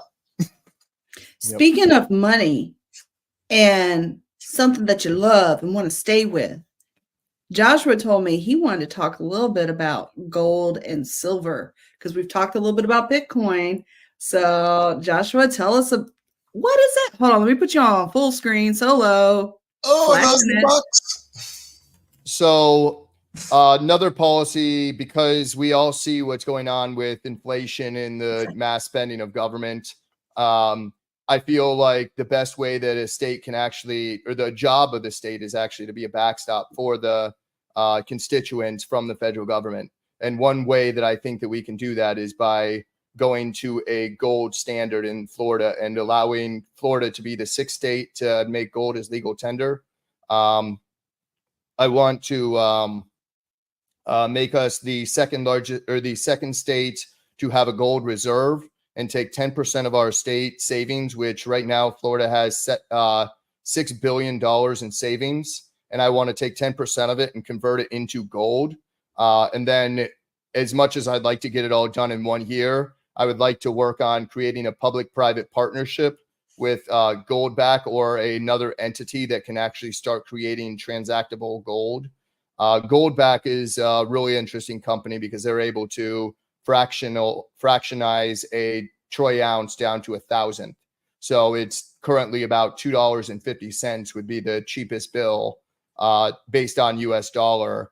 And what I would like to posture would be to taking that state savings and buying in bulk as a private public partnership, because you're not actually buying that currency at that spot value. You're paying a premium for the manufacturing cost and the securities that are into it. So I want to reduce the manufacturing cost and allow the consumer to have a higher entry point of, or a lower point of entry to start investing in gold that they can start transacting. I think that it helps a lot with localization, because mom and pop shops would probably adapt where Walmart and Target and Publix typically wouldn't. If you have gold in your wallet, guess what? It's not an asset. It's an asset. It's not a liability like US dollars. So that cash that you may be hiding because you're trying to save up to get out of government housing, or you're just trying to get a better opportunity in the future, all that savings gets diminished when we start the mass printing. So we can actually start saving in gold. And I think that if we ended up posturing in that level and getting a gold state bank, that you can actually convert your US dollars into gold and you can opt out of the US dollar, I think that that really will make Florida one of the most valuable places in the world, just because we actually have sound money. I think it's a brilliant idea. If we've got a surplus, to take just 10% of it just 10%, and put it into gold. That's like the oldest form of currency there is. It's not lost its value. It is only gained in value due to the devaluation of our paper money. And that is prosperity, my friend. That's the way. So that's a great idea. Florida, get on board with it. That's a great idea. I'm a marinate on that for a long time, actually. I'm totally going to play a commercial real quick. Attention, Florida. We believe in maximum freedom and limited government. There will be multiple libertarians on your ballot this November. So take a chance on something different. 10% gold. That's take the chance on something different. 10% gold. Wow. That's I had to play that because I was like, that is just a good fit for what's going on right now. So I just got to ask, because I used to ride and I can't ride anymore either. I didn't lose a leg, but my back can't take it anymore. What you used to ride? That was a Honda Shadow 750 that I went down on. But after my accident, I got back on bikes about a year later and got a 09 VMAX, which is my dream bike. And I'll probably buy one again when I don't live in the city. And then I had a BMW S1000R as well. Two of the baddest bikes in Lee County. How do you ride if you said you lost a leg? So it's my left foot. It's my shifter foot. I would use my heel and lift up with my knee rather than using my ankle. I would grab it with my heel and pull up with my knee. And for the longest time after my accident, I had insecurity. So I always wore pants. Mm-hmm. And as my insecurities went away, it was funny because a lot of people didn't know that I was missing my leg because of the way that I rode. And we used to have private roads that we would shut down and have street races in the old days. And we would, I would be a hell of a rider, and people never knew until they saw me with shorts. That rocks. Don't let anything stop you. That's what I'm saying. There are no rules. That's even better. I got to wear a brace if I go, and it's just not comfortable because I end up doing that, and I got such bad. No big deal. I could do it, but there's not enough time. There's not enough money, and I got too much other stuff I'm doing, and it's just not worth it. So, I mean, not until the kids leave the house. Once the kids leave the house, we can research.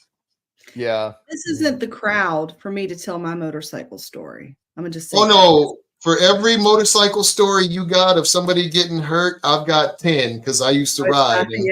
It's hurt feelings is what it is. Okay, I'll tell you. I once broke up with a guy because he went out and bought a motorcycle. I told him I wasn't going to be on the back of that motorcycle. I told him not to, I wasn't into motorcycles. I've been on the back of a motorcycle. I don't like it. And so he went out and bought a motorcycle. And it wasn't like 2-3 days that I saw this one chick that I worked with on the back of his motorcycle. And I was like, yeah, see, I mean, you weren't using the seat. Exactly. I wasn't using the seat. You weren't using the seat, you know. But, that was one of those things like when your girlfriend's like, I'm not going to ride on the back of your motorcycle. And then you still go out and buy back a motorcycle with an extra seat and extra helmet. You know that you're not going to have that girlfriend for long. Well, you said girlfriend, and girls sometimes change their mind. So who's to know whether or not you get on it? Not to mention, I'm kind of like the military. You got a fiance, that doesn't impress me. You got a girlfriend, that doesn't impress me. Wives are legally binding, which, by the way, is why I'm against marriage going through the state. Wives are legally binding. Girlfriends, I mean, you get a little bit of a vote depending on how long we've been together, but it's still the safest thing you'll ever have between your legs, guaranteed. So get on 2 wheels and ride. Y'all got me wanting to go get another bike. I'm sure he's having a great life with somebody on the back of his motorcycle that ain't me. So whatever. I'm good with it. I'm a convertible girl. The balance thing, and I think I would be more apt to ride a motorcycle if I was the actual driver. I have trust issues with someone else, like riding on, like it's just I'm not the kind of person to ride the back seat. Well, at least you found out early, And I always preferred a girl who rode. That way we could ride together. And because I feel really bad if I fell and she fell too. I'd rather have her ride on the side and then we get where we're going together. But whatever. Yeah. Anything on Bitcoin? You covered gold and said why you liked it, and I enjoyed that. So my opinion on Bitcoin really is we need to. I don't support a central bank digital currency or the federal government getting into cryptocurrency. The state obviously can't do that. Gold and silver are the only legal tenders for the state's opportunity. But the only way that I would support the federal government going to a cryptocurrency was if the cryptocurrency was an open ledger for the individuals to see how the government is spending it.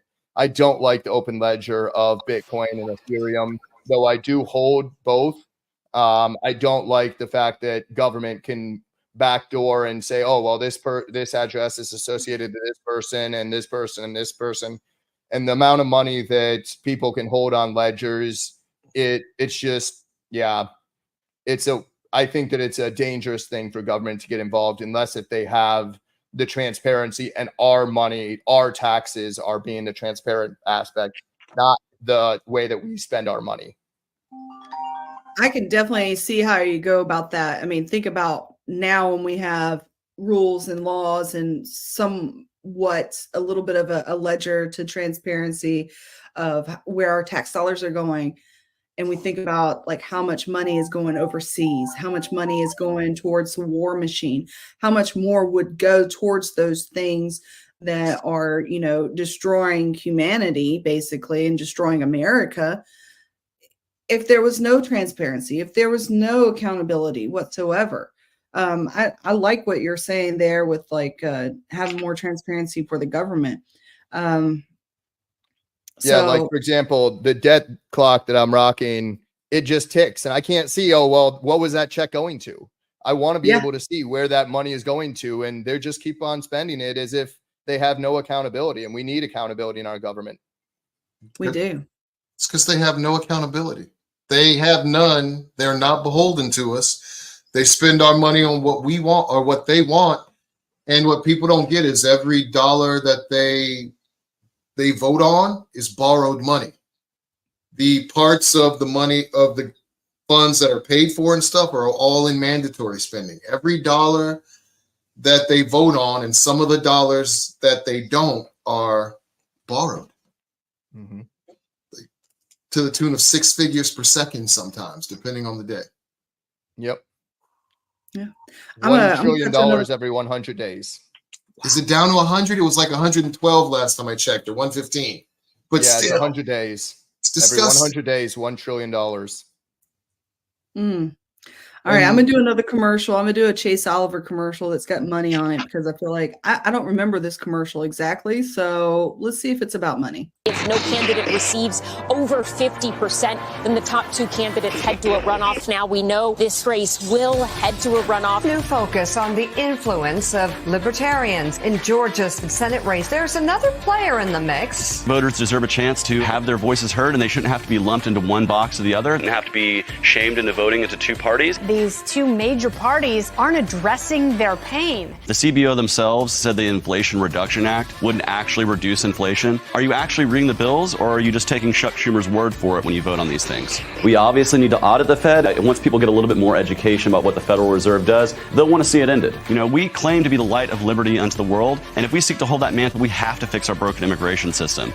Big Pharma is subsidized to the tune of billions of dollars a year by our government. The only thing Democrats and Republicans can agree on is how to spend your money out of thin air and devalue our dollar. We need to bring market forces into healthcare that are going to lower the prices. I believe that we need true justice reform at every level, from the police to the courts to the prosecutors. And we need to do away with mandatory minimums. We need to do away with qualified immunity so that law enforcement can be held accountable in a court of law just like any of us. And that's something that I fought for. I've gotten tear gas in the streets while I protest for justice reform. Don't take politicians' advice for your health care. Take your doctor's advice. Why is that the radical idea and not the rational idea? I want to take power out of the hands of government and return it to each and every one of you, because that's where it resides. If not voted was actually on the ballot, they would win nearly every every election in this country. Most of the people who vote represent themselves as independent, so it's important that we have voices that are independent of the two parties on stage. I want you to be able to start a small business. I want you to have control over your own body. And I want you to be able to live your life as your authentic self in peace. I'm Chase Oliver, a candidate for president, and I approve this message. All right. So he talked a little bit about the independent votes. What's the political demographics out there where you are? And are you in a 2-way, 3-way, 4-way race? So I'm in a 3-way race. I have the Republican incumbent. It's 240,000 people in Lee County that are Republican. There's 120 independents and 104 Democrats, I think. 104,000 Democrats, I think. So it's definitely a Republican leaning area. But yeah. Okay. Do you find that you're just as attractive to the Democrats as to the Republicans out there? Do you find that they're all coming towards you, or does one party versus the other lean towards you? I feel like the Republican Party has been way more receptive, though. Like I said, I've done a town hall with the Democrat that's going against me. I work with him because, again, I'd much rather take the money from the corporations and give them a person that has individual thoughts. And also by working with them, I'm able to have the opportunity to get into organizations like the elk clubs and stuff like that, because they can't deal with one party over another. But if there's multiple parties, they can allow us to actually have that opportunity to speak. So I've been taking that opportunity and just giving people should be able to have the debates. And there's no real debate in politics, really. 100%. And one thing that you said earlier was you were concerned about the transparency with Bitcoin and Ethereum, how the transactions, I think that's what you were talking about. The last line down there, decentralized blockchains are immutable. The data entered is irreversible. Transactions are permanently recorded and viewable. Now imagine the government be in charge of a cryptocurrency and having all that information on you. God, that's just, your privacy's gone. Mm-hmm. Even a bank having that information is scary. So, well, also the fact that, I mean, there is a limited resource of it because you have to actually do the labor of processing data. But at the end of the day, there's nothing that stops the government from pumping and dumping, just like they do with stocks and stuff like that, ultimately manipulating the system. Where gold, it's like, hey, you know what? I have the gold. Guess what? The gold may be up one day. I'm not going to sell it, or I will. But at the end of the day, you have something tangible that you're able to hold on to, and you're not susceptible to a pump and dump and all the government manipulations that government can do just by printing more money. Yeah. So, is there a unifying message that you're trying to send out to the people in your district that you think that both sides of the party can really, both sides of parties, right? So both the Republican and Democrat constituents in your area could unify behind to get you elected? Is there a single unifying message that you're going for? Really going in, I talk a lot about the family court system just because it's what got me into politics. And I've had a whole lot of support. Just the other day, I had a lesbian that I was telling her about my policies. And the last one that I thought that she'd be behind was the family court one. As I door knock and talk to the individuals, I like to present it as, if I were having a conversation with Ron DeSantis, what would be your number one concern? I tell them a few of my policies that I'm working on and get their input and see if they have any other ideas. So that way I can represent them. So the family court system has really been very potent down here. And then also I really like the gold. Everybody likes gold. I've had bankers, you start to pull out the currency and it's just like, it's really pretty. I mean, it's just, they have art on it. I mean, it just, when you have gold in your hand, it's like, I kind of want it. Is the Yeah. sheet gold, or is there a gold film inside of it, like a little gold chip size thing, or is it actually? No, this is actually, this one is 1/20th of a troy ounce, and it'll even. So that's $50. So this one's $124, I think, or somewhere around there right now, Okay. worth of gold. They put like a polymer coating on it so it doesn't scratch. But when you melt it down, there is that much gold. That's awesome. Have gold in your hand or gold. And the Constitution did say money should clank. Article 1, Section 10, it said money should clink, clink, clink, clink, clink, clink.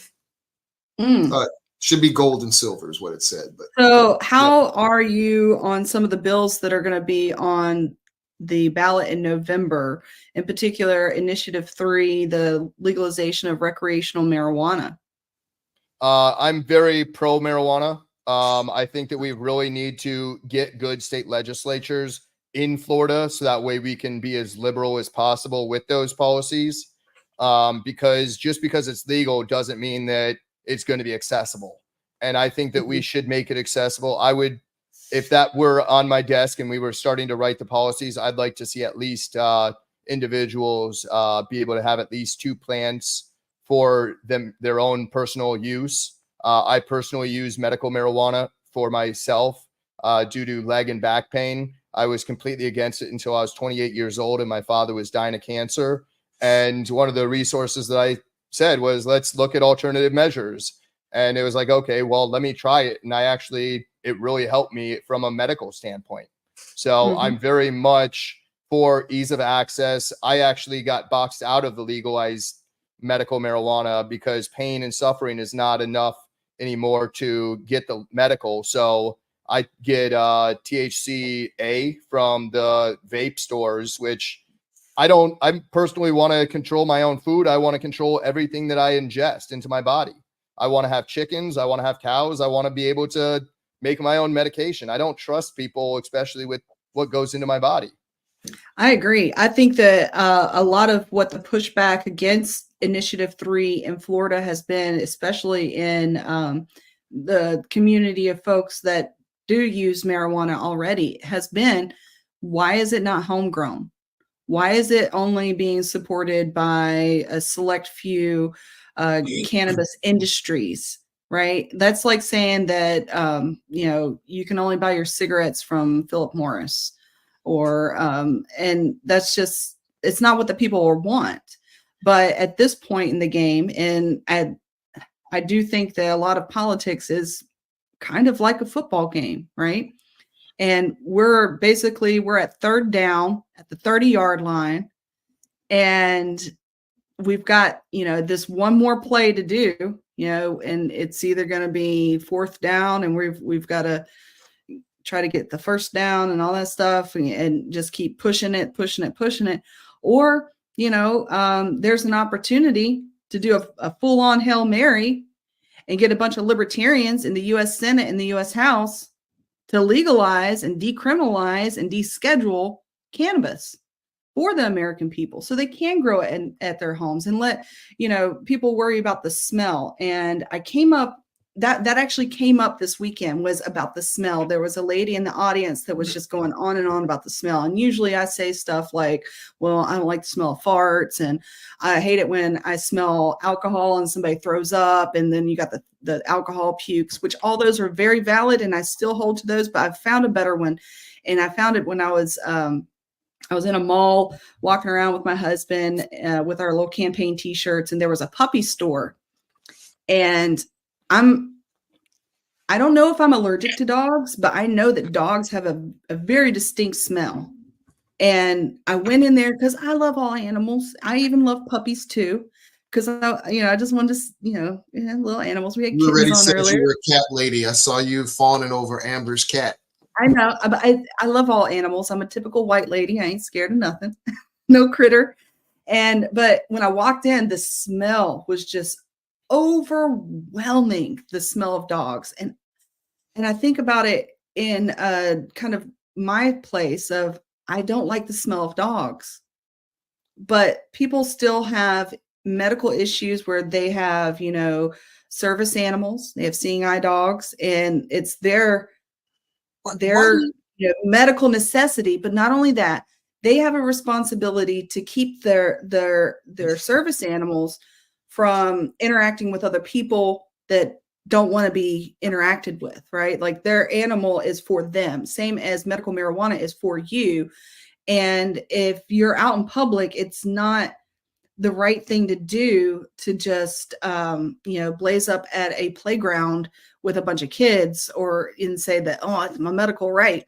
Well, it's interfering with other folks that don't like the smell. I get that. I don't like the smell of dogs. I don't like the smell of puke. I don't like the smell of farts. Don't entertain Karen when they're being silly and they're like, oh my God, I don't like the smell. Okay, cool. We're don't outside. Come around. Walk don't 50 go in the feet pet forward. store. I mean, you don't do it around kids, but cannabis is a lot less intrusive than cigars. It's a lot less intrusive than a lot of other stuff. Leave folks alone.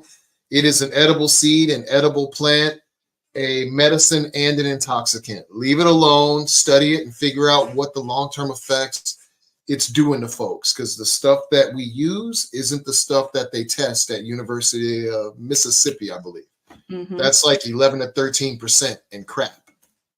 So we are coming to the end of our show. And I want to give Joshua the solo mic one more time. If you want to give your shout out, give your spiel, where you're running, what you're running for one more time, so folks know what you're about and where to find you. Go for it.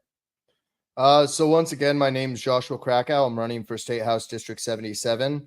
I'm representing St. Carlos, Lehigh, Gateway, Buckingham, and a small portion of Elva. And I grew up in this community, and I understand the problems that we all are dealing with due to gentrification. My area was 383,000 people when I was born here, and now we're almost 800,000 people. So a lot of our community has left, and a lot of us have been squeezed out. And I think that we really need to work on building our community so that way we can start relying on ourselves rather than on government. So please vote for me in November. All right. I appreciate you running, man. That was awesome. Thank you. Thank you. Thank you. And see you all next Tuesday. See you next Tuesday.